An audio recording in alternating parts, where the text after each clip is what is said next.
Good morning. I want to begin by acknowledging the weight of what we are discussing today, not as a political event, not as a diplomatic headline, but as an economic inflection point that deserves the kind of careful, structured analysis that moments of this magnitude demand. What occurred in the early hours of that morning when Canadian officials finalized and signed a $14.3 billion energy and trade framework agreement with the People's Republic of China was not simply a bilateral transaction between two sovereign nations exercising their economic autonomy. It was a signal. And in the language of global economics, signals of this scale carry consequences that extend far beyond the balance sheets of the institutions directly involved. They reshape expectations. They alter the calculus of risk. They force every partner, every ally, and every competitor in the international system to recalibrate their assumptions about where the center of economic gravity is moving. I have spent the better part of my professional life studying how economies behave, how capital moves, how institutions respond to uncertainty, how policy decisions made in one corner of the world ripple outward in ways that their architects sometimes anticipate and sometimes do not. And what I can tell you with confidence, drawing on decades of that experience, is that a $14.3 billion pivot of this nature, executed with the speed and deliberateness that characterize this agreement, does not happen in a vacuum. It is the product of accumulated pressures, of policy tensions that have been building over months and years, and of a strategic calculation on Canada's part that the architecture of its economic relationships needed to be rebalanced. Whether one agrees with that calculation or not, it is essential that we understand it clearly because misunderstanding it will lead to policy responses that are reactive rather than strategic, emotional rather than analytical, and ultimately counterproductive to the long-term interests of the United States. Let me begin with the economic context, because context is everything in moments like this. The United States and Canada share what is, by virtually every objective measure, the most deeply integrated bilateral economic relationship in the world. We are each other's largest trading partners. Our supply chains are not merely connected, they are, in many sectors, functionally indistinguishable.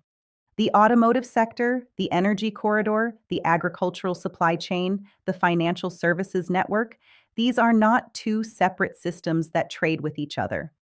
They are one system that happens to operate across a political border. That level of integration did not happen by accident. It was the deliberate product of decades of policy architecture, beginning with the Canada-US Free Trade Agreement of 1988, deepened through NAFTA in 1994, and modernized through the USMCA, which came into force in 2020. That architecture represented a shared commitment, a mutual recognition that economic interdependence, properly managed, produces prosperity that neither country could generate independently. But economic architecture, no matter how carefully constructed, is not self-sustaining. It requires political will to maintain. It requires a shared understanding between partners that the rules of engagement are stable, that the commitments made are durable, and that disputes, which will inevitably arise between any two nations with the volume of interaction that Canada and the United States sustain, will be resolved through agreed mechanisms rather than through unilateral pressure. And it is here in the political maintenance of that architecture that the strains which ultimately produced the events of that morning began to accumulate. I want to be precise about this because precision matters when we are discussing the actions of a close ally and trading partner. I am not suggesting that Canada's decision to sign this agreement with China was irrational or inexplicable.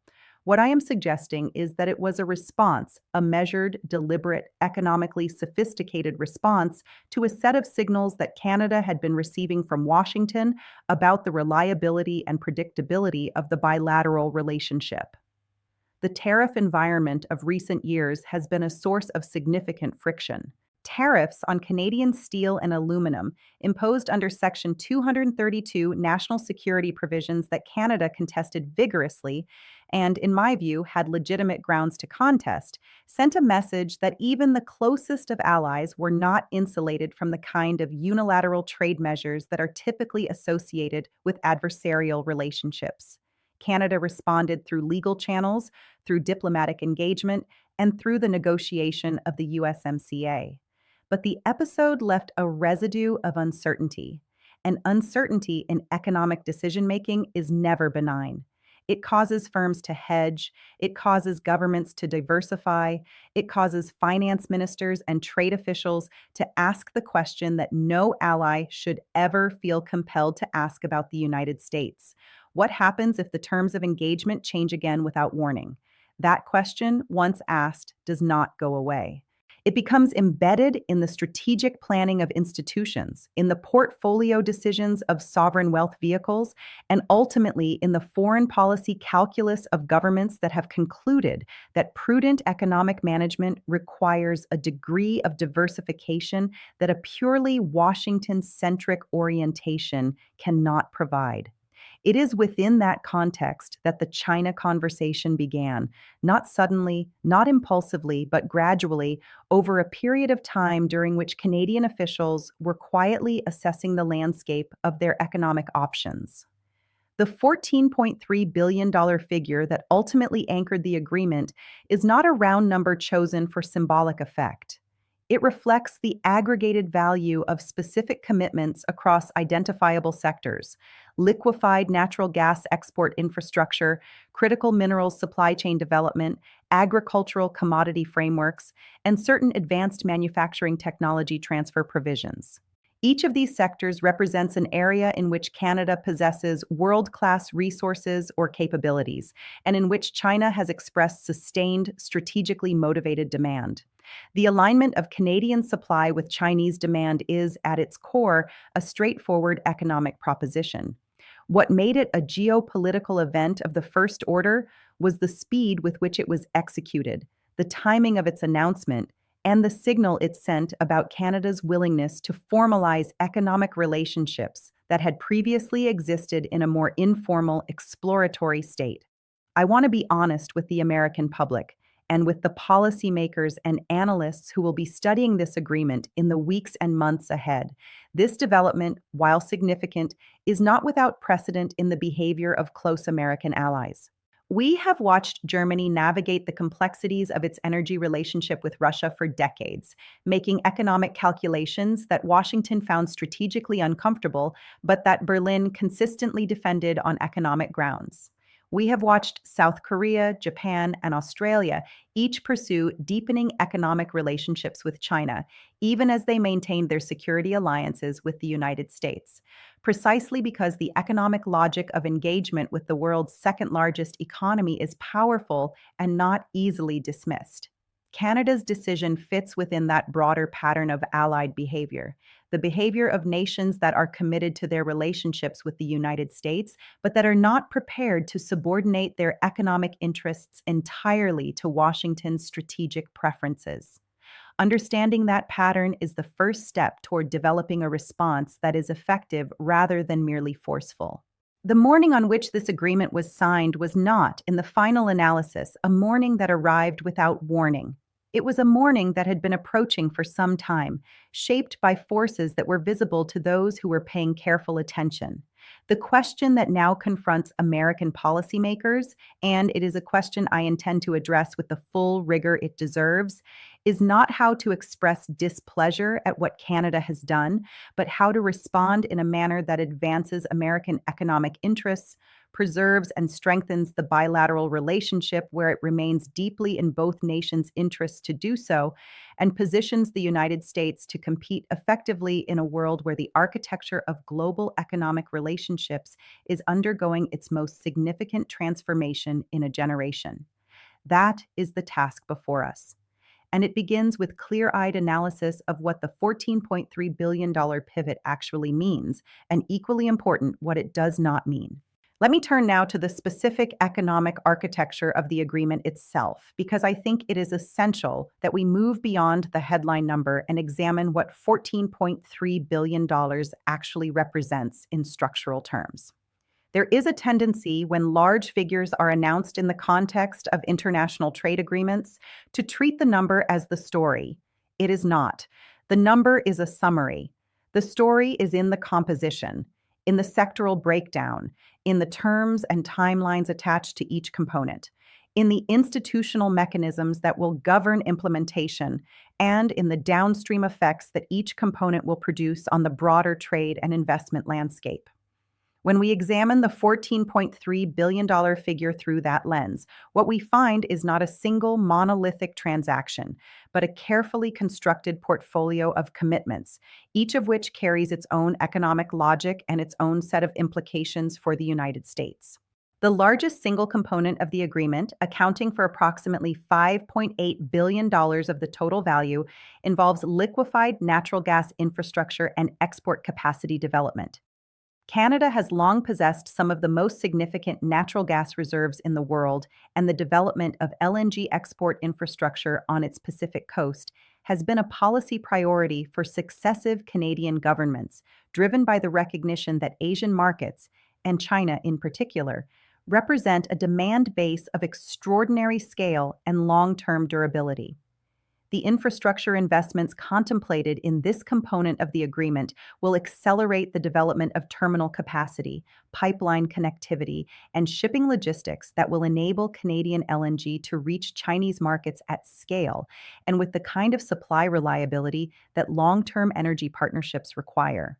From a purely technical standpoint, this is a rational infrastructure investment. Canada has the resource. China has the demand. The infrastructure gap between them is the constraint, and capital directed at closing that gap produces economic value that is straightforward to model and to justify.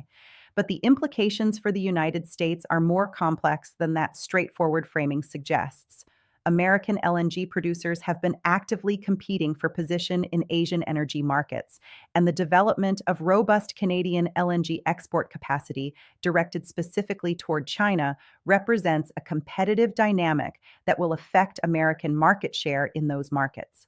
This is not a catastrophic development. The global LNG market is large enough to accommodate multiple suppliers, and Asian demand for cleaner burning natural gas as a transitional fuel is sufficiently robust to support both Canadian and American export ambitions. But it does mean that the competitive landscape for American LNG producers in Asian markets will be more crowded and more price competitive than it would have been in the absence of this agreement. That is a real economic consequence, and it deserves to be acknowledged clearly rather than minimized.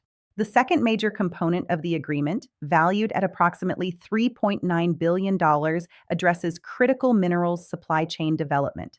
This is, in my assessment, the component that carries the most significant long-term strategic implications, not merely for the bilateral Canada-US relationship, but for the broader contest between the United States and China over the infrastructure of the 21st century clean energy economy. Canada is home to world-class deposits of lithium, cobalt, nickel, graphite, and rare earth elements, the materials that are fundamental to the production of electric vehicle batteries, solar panels, wind turbines, and the full range of technologies that will define the energy transition. The United States has invested considerable political and financial capital in building a North American critical minerals supply chain that reduces dependence on Chinese processing capacity, which currently dominates global production of refined critical minerals at a level that represents a genuine strategic vulnerability for the United States and its allies. The Inflation Reduction Act, which I was privileged to help develop and advocate for, included specific provisions designed to incentivize the development of North American critical minerals supply chains, with Canada explicitly included as a free trade agreement partner whose minerals would qualify for the domestic content requirements that unlock the law's most valuable incentives. The intention was clear: to use the purchasing power of American clean energy policy to build a supply chain architecture that was aligned with American strategic interests and insulated from the kind of supply disruptions that dependence on Chinese processing capacity could produce. The critical minerals component of the Canada-China agreement does not necessarily negate that architecture. Canada's mineral deposits are large enough to support supply relationships with multiple partners, but it does introduce a degree of complexity and potential tension into the supply chain framework that the Inflation Reduction Act was designed to create. If Chinese capital and Chinese processing capacity become deeply embedded in the development of Canadian critical mineral deposits, the strategic insulation that North American supply chain integration was meant to provide will be meaningfully diminished. That is a concern that American policymakers need to take seriously and address through constructive engagement with Ottawa, rather than through punitive measures that are more likely to accelerate Canadian diversification than to reverse it.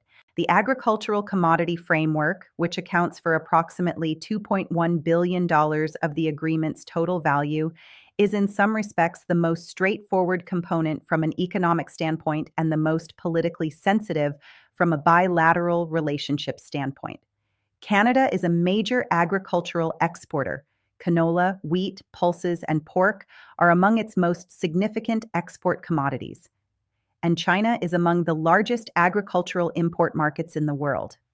The bilateral agricultural trade relationship between Canada and China has experienced significant disruption in recent years, driven in part by diplomatic tensions that were largely unrelated to the underlying economic fundamentals of the relationship. The normalization and formalization of agricultural trade flows contemplated in this component of the agreement reflects a Canadian judgment that the economic benefits of stable access to Chinese agricultural markets outweigh the diplomatic costs of formalizing that relationship in the current geopolitical environment. For American agricultural exporters who compete directly with Canadian producers in Chinese markets across several commodity categories, this represents a competitive challenge that will require a policy response focused on maintaining and strengthening American market access, rather than attempting to limit Canadian market access, which is neither feasible nor consistent with the principles of open trade that the United States has historically championed. The advanced manufacturing and technology transfer provisions, valued at approximately $2.5 billion, are perhaps the most nuanced and, from a national security perspective, the most carefully scrutinized component of the agreement. I want to address these provisions with particular care because they operate at the intersection of economic policy and national security policy in ways that require precise analysis rather than broad generalizations. The provisions in question relate primarily to clean energy manufacturing technology, specifically to the transfer of certain manufacturing process technologies related to battery production, solar panel fabrication, and grid-scale energy storage systems. Canada has been explicit in its public communications about this agreement that the technology transfer provisions are circumscribed by existing export control frameworks and do not involve dual-use technologies that would implicate national security concerns under Canadian law or under Canada's obligations as a member of relevant multilateral export control arrangements. I take those assurances seriously, and I think American policymakers should engage with them seriously rather than dismissing them. Canada is a sophisticated rule of law country with a robust national security apparatus and a long-standing commitment to the multilateral export control frameworks that govern technology transfer to countries like China.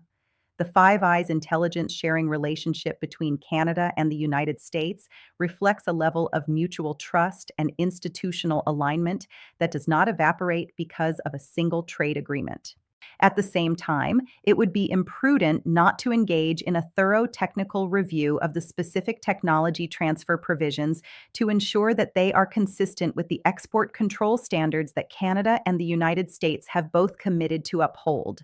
That review should happen through the established bilateral channels that exist precisely for this purpose, through the mechanisms of the USMCA, through the bilateral security dialogue, and through the direct engagement between finance and trade officials that is the appropriate vehicle for this kind of detailed technical analysis.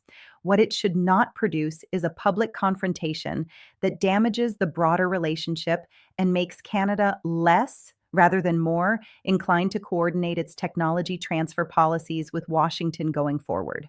The final component of the agreement, a financial services and investment framework valued at approximately $500 million, is the smallest in dollar terms, but noteworthy as an indicator of the depth of the economic integration that Canada and China are seeking to establish.